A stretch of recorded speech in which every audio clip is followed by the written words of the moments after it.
بسم الله الرحمن الرحيم.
بسم الله الرحمن الرحيم. الحمد لله رب العالمين الرحمن الرحيم مالك يوم الدين، ونشهد أن لا إله إلا الله، ونشهد أن سيدنا ومولانا محمدا عبده ورسوله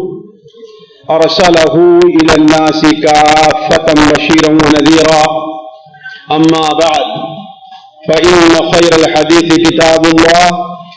وخير الهدي هدي محمد صلى الله عليه وسلم، وشر الأمور محدثاتها، وكل محدثة بدعة، وكل بدعة ضلالة، وكل ضلالة في النار. أعوذ بالله السميع العليم من الشيطان الرجيم. بسم الله الرحمن الرحيم. يا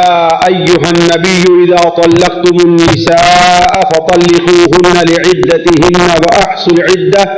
واتقوا الله ربكم لا تخرجوهن من بيوتهن ولا يخرجن إلا أن يأتين بفاحشة مبينة، وتلك حدود الله، ومن يتعد حدود الله فقد ظلم نفسه،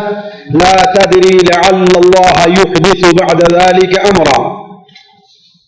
سبحانك لا علم لنا إلا ما علمتنا إنك أنت العليم الحكيم. رب اشرح لي صدري ويسر لي أمري واحلل عقدة من لساني يفقه قولي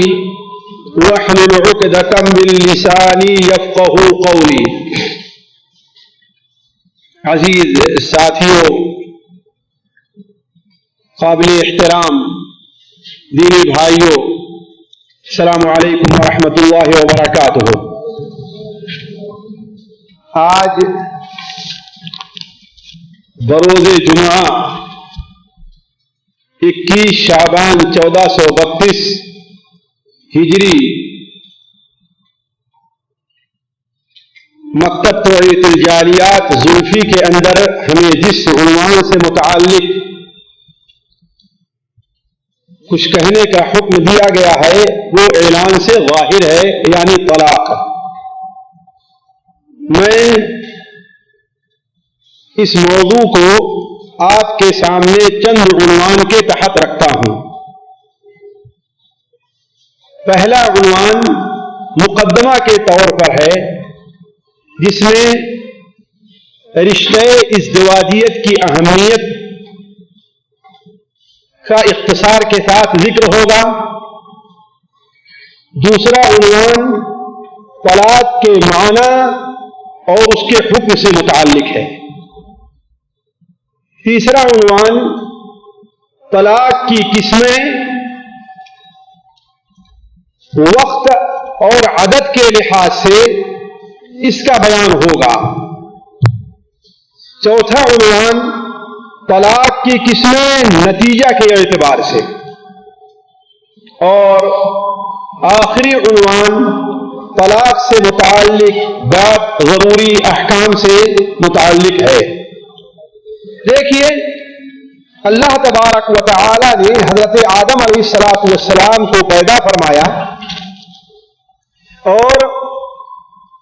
تاریخی روایات سے متعلق حضرت آدم علیہ السلام کو جب تنہائی کا احساس ہوا، اکتاہٹ محسوس ہوئی،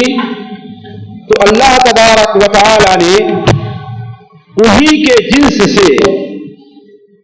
انہی کی بائیں پسلی سے ان کی انسیت کے لیے،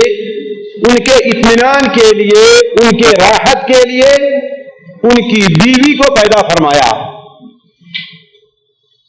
اس طریقے سے یہ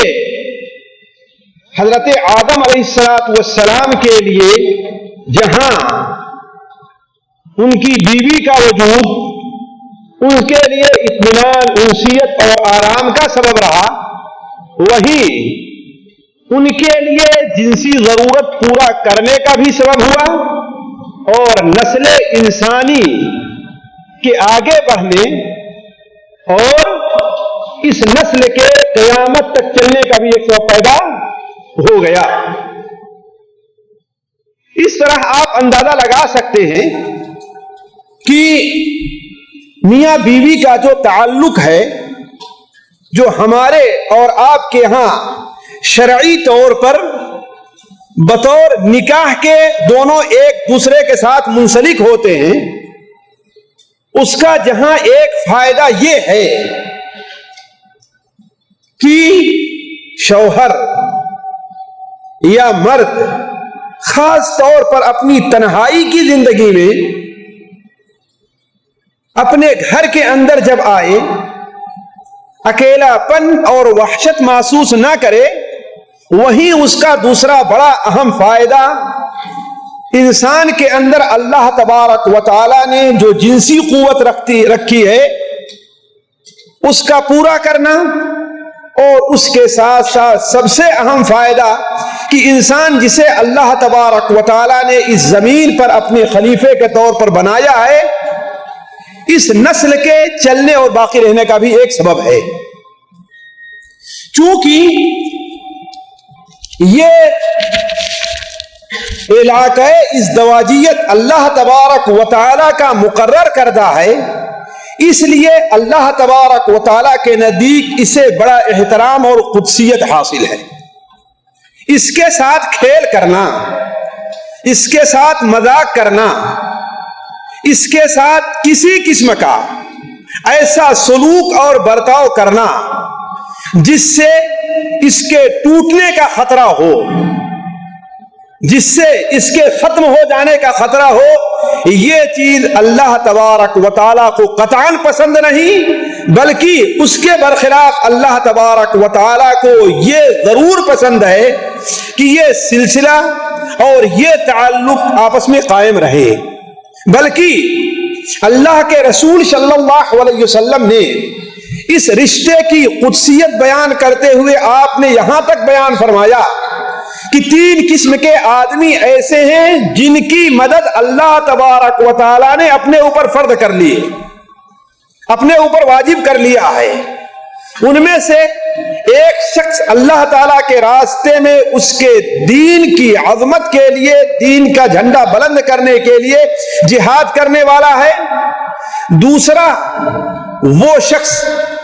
جو شادی کر رہا ہے، نکاح کر رہا ہے، اس کے پاس اتنا پیسہ نہیں ہے، اتنا مادہ نہیں ہے، لیکن وہ پاک بازی کی زندگی بسر کرنا چاہتا ہے تو اللہ تبارک و تعالیٰ اس کی مدد کرتا ہے۔ اور تیسرا شخص مکاتب ہے۔ اسی لیے آپ تعجب کریں گے کہ ہر وہ شخص کوئی بھی ہے، اگر اس تعلق جو میاں بیوی کا تعلق قائم ہے، اگر اس میں دراڑ ڈالنا چاہتا ہے، اختلاف پیدا کرنا چاہتا ہے، اسے توڑنا چاہتا ہے،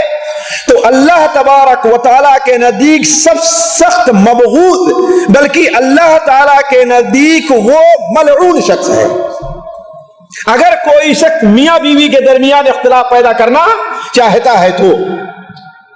چنانچہ ایک حدیث میں اللہ کے رسول صلی اللہ علیہ وسلم نے ارشاد فرمایا، سنن ابو داؤد وغیرہ میں، کہ جو شخص بیوی اور شوہر کے درمیان اختلاف پیدا کرنا چاہتا ہے،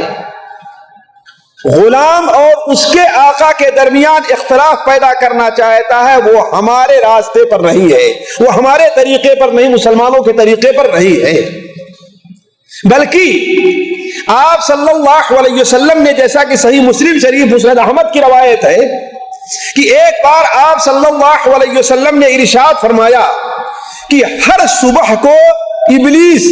ملعون شیطان اپنا عرش پانی کے اوپر رکھتا ہے، بچھاتا ہے، اور اپنے ہرکاروں کو، اپنے چیلوں کو آدم کی اولاد کے درمیان فتنہ پیدا کرنے کے لیے بھیج دیتا ہے۔ جاؤ آپس میں انہیں لڑاؤ، اللہ تعالیٰ کے راستے سے روکو، ان کے درمیان اختلاف پیدا کرو، ان کو گناہ کے اوپر ابھارو، ان سے گناہ کا کام کرواؤ اور عبادت کے کام سے انہیں روکو، یہ سارے فرمان دے کر کے بھیجتا ہے۔ تو جو شخص واپس آ کر کے جتنے بڑے فتنے کا ذکر کرتا ہے، اللہ تبارک و تعالی، اللہ کے رسول صلی اللہ علیہ وسلم کا ارشاد ہے کہ شیطان کے نزدیک اتنا ہی وہ محبوب ہوا کرتا ہے۔ جتنا بڑا فتنہ پیدا کر دے وہ،